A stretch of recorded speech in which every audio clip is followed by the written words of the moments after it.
All right, so this is going to be a little bit different video today. There's an old house on my property that we're in the process of tearing down, and this old Montgomery Ward fan was in there. And I don't know the age on this thing, but I'm guessing it's probably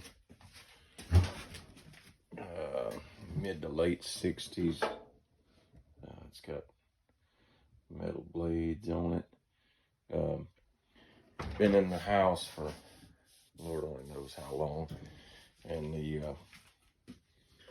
handle here was plastic and it dry rotted away. So I had a pair of old boots, and I cut the boot strap off one side and screwed it onto there, made a pull out of that.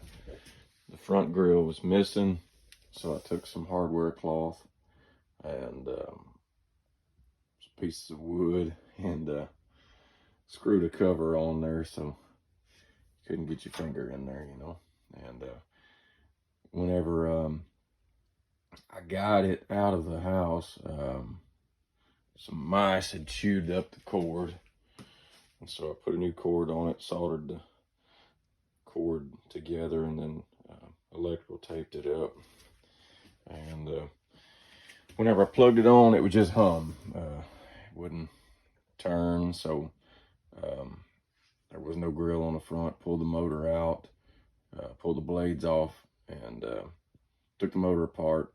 There was all kind of stuff in it, and cleaned it up with some alcohol, and gave it a little bitty light coat of grease, and then oiled it. And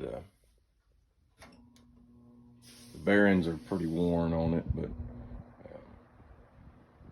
it works pretty well. It makes a little bit of noise on medium speed.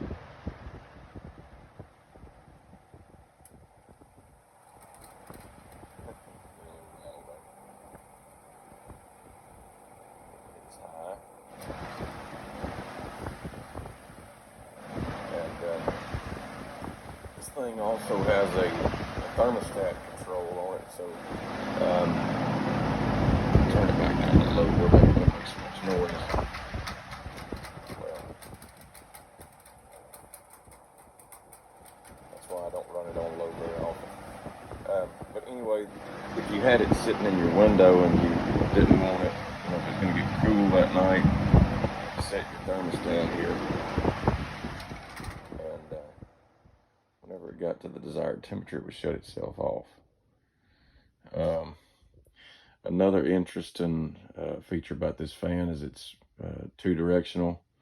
You can set it in the window, like I said, and either blow air into the room, or you could pull air out of the room. It'll run in reverse also.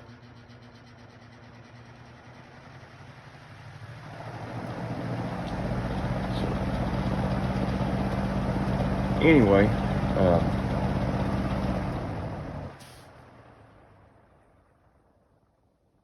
it's got a pretty good spin down time. That's on medium, so it'll take a little bit longer if it was in high. But anyhow, hope you guys enjoyed that.